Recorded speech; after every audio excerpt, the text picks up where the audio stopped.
ನಮಸ್ಕಾರ ವೀಕ್ಷಕರೇ, ನಿಮಗೆ ಮತ್ತೊಮ್ಮೆ ಪುಷ್ಪಲತಾ ಕಿಚನ್ಗೆ ಸ್ವಾಗತ. ಇವತ್ತು ನಾನು ಮಾಡ್ತಾ ಇರೋದು ಕೊಬ್ಬರಿ ಮಿಠಾಯಿ.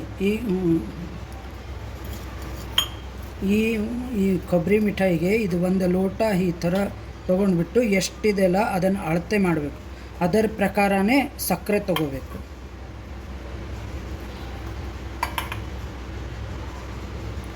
ಈಗಿದು ಇದನ್ನು ನೀರು ಮುಟ್ಟಿಸ್ಲಾರ್ದ ಡ್ರೈನೇ ಇರೋಗತ್ತೆ ಮಿಕ್ಸಿ ಮಾಡ್ಕೋಬೇಕು. ಈ ಲೋಟದಿಂದ 2 ಲೋಟ ಕೊಬ್ಬರಿ ತುರಿ ಆಗಿದೆ. ಈ ಲೋಟದಿಂದ ನಾನು 1.5 ಲೋಟ ಅಷ್ಟು ಸಕ್ಕರೆ ತಗೋತಾ ಇದ್ದೇನೆ.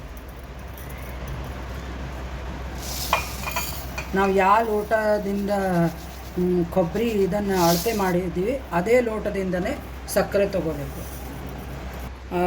ಕಾಯಿ ತುರಿದು ಪೌಡ್ರ್ ಮಾಡ್ಕೋಬೇಕು.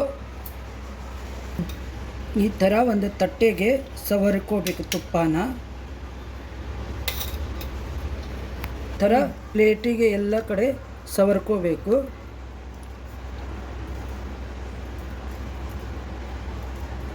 ನಾನು ಇದು 1.5 ಲೋಟ ಏನು ಸಕ್ಕರೆ ಹಾಕ್ಕೊಂಡಿದ್ದಲ್ಲ ಅದಕ್ಕೆ ಇದರದಾಗ ಅರ್ಧ ಲೋಟ ನೀರು ಹಾಕ್ತೇನೆ.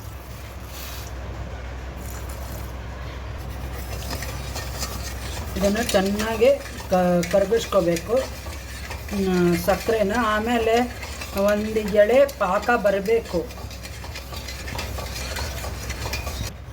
ಫಸ್ಟು ಹೈ ಫ್ಲೇಮಲ್ಲೇ ಸಕ್ಕರೆನ ಕರಗಿಸ್ಕೋಬೇಕು. ಆಮೇಲೆ ಲೋ ಫ್ಲೇಮ್ ಇಟ್ಬಿಟ್ಟು ಯಾವಾಗ ನಾವು ಕೊಬ್ಬರಿ ಮಿಕ್ಸ್ ಮಾಡ್ತೇವಲ್ಲ ಆವಾಗ ಲೋ ಫ್ಲೇಮ್ ಇಟ್ಕೊಂಡು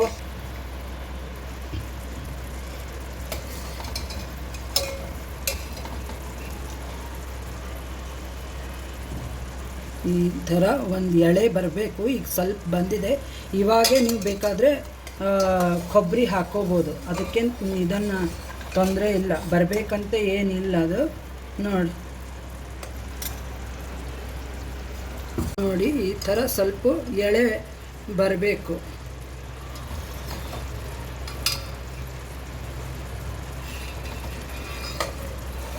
ಇವಾಗ ನೀವು ಬೇಕಾದರೆ ಈ ಥರನೂ ಚೆಕ್ ಮಾಡ್ಕೋಬೋದು. ಈ ಥರ ಸೌಟ್ಲೆ ಒಂದು ಸ್ವಲ್ಪ ಪಾಕ ಬಿದ್ದಂಗೆ ಆಗುತ್ತೆ ನೋಡಿ.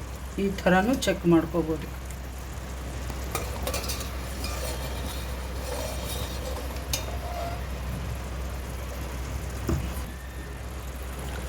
ಇವಾಗ ಇದನ್ನು ನಾನು ಲೋ ಫ್ಲೇಮ್ ಇಟ್ಕೊಂಡು ಹಸಿ ಕಾಯಿ ತುರಿ ಏನು ರುಬ್ಬಿಟ್ಕೊಂಡಿದ್ದೆಲ್ಲ ಮಿಕ್ಸಿ ಮಾಡಿ ನೀರಿಲ್ದಂಗೆ ಅದನ್ನು ಇವಾಗ ಇದಕ್ಕೆ ಹಾಕೋತಾ ಇದ್ದೀನಿ.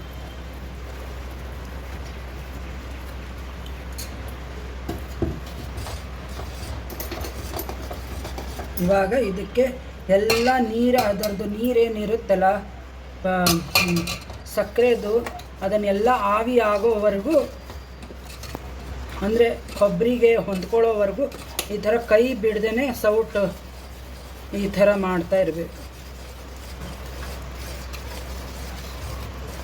ಈ ಥರ ಸೌಟ್ಲೆ ಕೈ ಕೈ ಬಿಡಬಾರ್ದು, ಇಲ್ಲಾಂದರೆ ಒಂದು ಸ್ವಲ್ಪ ಗಂಟು ಆಗೋದು ಸಾಧ್ಯತೆ ಇದೆ.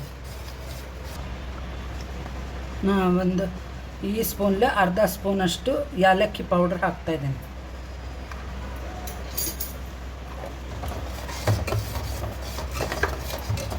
ಲೋಟ ಕೊಬ್ಬರಿಗೆ 2 ಸ್ಪೂನಷ್ಟು ತುಪ್ಪ ಹಾಕ್ತಾಯಿದ್ದೀನಿ.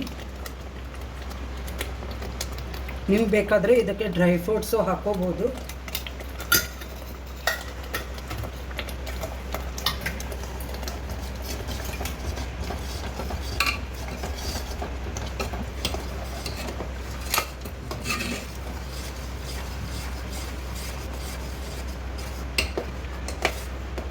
ಈ ಥರ ನೋಡಿ ಎಲ್ಲ ಕಡೆ ನೀರು ಆವಿ ಆಗಬೇಕು.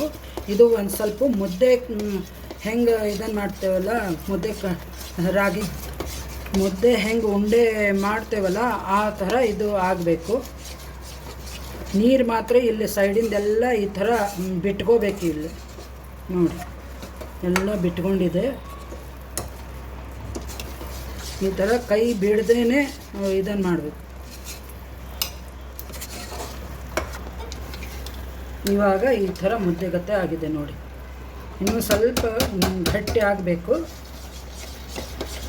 ನೋಡಿ ಈ ಥರ ಇದು ಒಂದು ಸ್ವಲ್ಪ ಆರಿದ ತಕ್ಷಣ ನಾವು ಹೆಂಗೆ ಉಂಡೆ ಕಟ್ತೇವಲ್ಲ ಆ ಥರ ಆಗಿದೆ ನೋಡಿ. ಇವಾಗ ಪೂರ್ತಿ ತಳ ಈ ಥರ ಬಿಟ್ಕೊಂಡಿದೆ, ಎಲ್ಲೂ ಅಂಟ್ಕೊಂಡಿಲ್ಲ. ಗ್ಯಾಸ್ ಇವಾಗ ಆಫ್ ಮಾಡಬೇಕು. ನೋಡಿ ಇವಾಗ ಈ ತುಪ್ಪದ್ದೇನು ನಾವು ಇದನ್ನು ಪ್ಲೇಟ್ದಾಗ ತುಪ್ಪ ಹಚ್ಚಿದ್ವಿ ಪೂರ್ತಿ ಪ್ಲೇಟಿಗೆ ಈ ಥರ ಹರಡ್ಕೋಬೇಕು. ನೋಡಿ ಈ ಥರ ಕೊಬ್ಬರಿ ಮಿಠಾಯಿ ಈ ಥರ ಎಲ್ಲ ಕಡೆ ಸ್ಪ್ರೆಡ್ ಮಾಡ್ಕೋಬೇಕು. ತುಪ್ಪದ ಏನು ಪ್ಲೇಟ್ ಹಚ್ಚಿದ್ವಲ್ಲ ಅದಕ್ಕೆ. ಆಮೇಲೆ ಇದಕ್ಕೆ ಬೇಕಾದರೆ ನೀವು ಚಾಕುಲೇ ಇಲ್ಲಾಂದರೆ ಪಿಜ್ಜಾ ಕಟರ್ಲೇ ನಿಮಗೆ ಯಾವ ಶೇಪ್ ಬೇಕು ಸ್ವಲ್ಪ ಇದು ಬಿಸಿ ಇರ್ತಾನೆ ಕಟ್ ಮಾಡ್ಕೋಬೇಕು. ಆವಾಗ ಇದನ್ನು ಕೊಬ್ಬರಿ ಮಿಠಾಯಿ ಚೆನ್ನಾಗಿ ಬರುತ್ತೆ. ನೋಡಿ ನಾ ಈ ಪಿಜ್ಜಾ ಕಟರ್ಲೆ ಎಲ್ಲ ಕಡೆ ಸ್ಕ್ವೇರ್ ಆಗಿ ಕಟ್ ಮಾಡೀನಿ. ನೋಡಿ ಒಂದು ಚೂರು ಪಿಜ್ಜಾ ಕಟರ್ಗೆ ಅಂಟ್ಕೊಂಡಿಲ್ಲ. ಈ ಥರ ಪರ್ಫೆಕ್ಟಾಗಿ ಕೊಬ್ಬರಿ ಮಿಠಾಯಿ ಆಗುತ್ತೆ. ಆಮೇಲೆ ಆರಿದ ನಂತರ ಕೊಬ್ಬರಿ ಮಿಠಾಯಿ ಕಟ್ ಮಾಡಲಿಕ್ಕೆ ಬರಲ್ಲ. ಅದಕ್ಕೋಸ್ಕರ ನೀವು ಬಿಸಿ ಇದ್ದಾಗೆ ಈ ಥರ ಕಟ್ ಮಾಡಿದರೆ ಕರೆಕ್ಟಾಗಿ ಕಟ್ ಆಗುತ್ತೆ. ಆಮೇಲೆ ನೋಡಿ ಈ ಥರ ಸ್ಕ್ವೇರಾಗಿ ಚೆನ್ನಾಗಿ ಬರುತ್ತೆ. ಪರ್ಫೆಕ್ಟಾಗಿ ಈ ಥರ ನೀವು ಒಂಚೂರು ಕೈ ಬಿಡ್ದೇ ನಾ ಹೇಳಿದ ಪ್ರಕಾರ ಮಾಡಿದರೆ ಈ ಥರ ಸ್ಕ್ವೇರ್ ತುಂಬ ಚೆನ್ನಾಗಾಗುತ್ತೆ, ಟೇಸ್ಟಿ ಆಗುತ್ತೆ. ಬೇಕಾದರೆ ನೀವು ಇದಕ್ಕೆ ಡ್ರೈ ಫ್ರೂಟ್ಸು ಫಸ್ಟಿಗೆ ಡ್ರೈ ಫ್ರೂಟ್ಸ್ ಹಾಕಿ ತುಪ್ಪದಾಗ ಇದನ್ನು ಮಾಡಿ ಇನ್ನೇನು ಲಾಸ್ಟಿಗೆ ನೀವು ಮುದ್ದೆ ಥರ ಆಗ್ತಾ ಬರುತ್ತಲ್ಲ ಆವಾಗ ನೀವು ಡ್ರೈ ಫ್ರೂಟ್ಸ್ ಅದಕ್ಕೆ ಹಾಕಿಬಿಟ್ರೆ ಇನ್ನೂ ತುಂಬ ಚೆನ್ನಾಗಾಗುತ್ತೆ. ಸಬ್ಸ್ಕ್ರೈಬ್ ಮಾಡಿ, ಬೆಲ್ ಐಕಾನ್ ಕ್ಲಿಕ್ ಮಾಡಿ. ನಿಮಗೆ ಈ ವಿಡಿಯೋ ಇಷ್ಟ ಆದಲ್ಲಿ ಲೈಕ್ ಮಾಡಿ. Thank you.